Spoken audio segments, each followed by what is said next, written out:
श्री सूत जी महाराज कहने लगे कि हे ऋषियों, श्री सुखदेव जी को राजा परीक्षित को श्रीमद् भागवत की कथा सुनाते हुए देखकर मैं आया हूँ।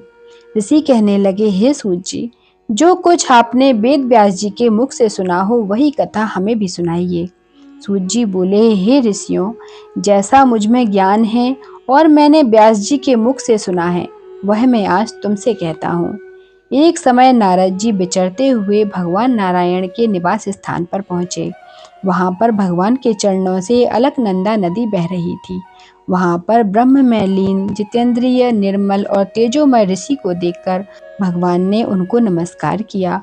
तब साष्टांग नमस्कार कर श्री विष्णु की स्तुति करते हुए नारद जी कहने लगे कि हे देवाधिदेव, संसार के स्वामी, हे दया सिंधु, आप सत्यवादी हो, त्रिसत्य हो, सत्य के सार रूप सत्य से ही उत्पन्न हो और सत्य योनि हो, आपको नमस्कार है। हे भगवान, सब प्राणी हृदय विषयों में आसक्त हैं।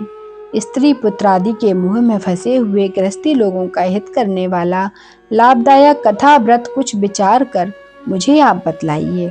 मैं आपके मुखारविंद से कुछ सुनने के लिए ब्रह्मलोक से आया हूँ। नारद जी के ऐसे वचनों को सुनकर भगवान हंसकर नारद जी से कहने लगे कि हे नारद, भगवान श्री कृष्णादि के पुण्य कथा को सुनो। हे तात, जगत के विधाता और उसको एक पल मात्र में नाश करने वाले उनके कर्मों को कहने वाला पृथ्वी पर कौन समर्थ है। हे नारद जी, ऐसे भार युक्त कथा भी तुम जानते हो, परंतु फिर भी दरिद्रता को हरने वाला, यश और श्रेष्ठ पुत्रों को देने वाला, मोक्ष देने वाला तथा शीघ्र सेवन करने योग्य ऐसे अद्भुत पुरुषोत्तम मास महात्मा को मैं कहता हूँ। नारद जी कहने लगे कि हे प्रभु, स्वामियों सहित मैंने चैत्रादि मास तो सुने हैं, परंतु उनमें पुरुषोत्तम मास नहीं सुना। यह पुरुषोत्तम मास कौन सा मास है और यह कैसे हुआ? हे कृपानिधि, यह सब आप मुझसे कहिए। इस मास का स्वरूप और विधान मुझसे कहिए।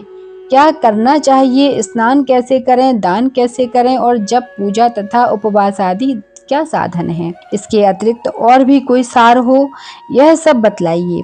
सूत जी कहने लगे कि हे ऋषियों, नारद जी के ऐसे जनहितकारक वचनों को सुनकर भगवान चंद्रमा के समान शीतल और शांति देने वाले वचन बोले।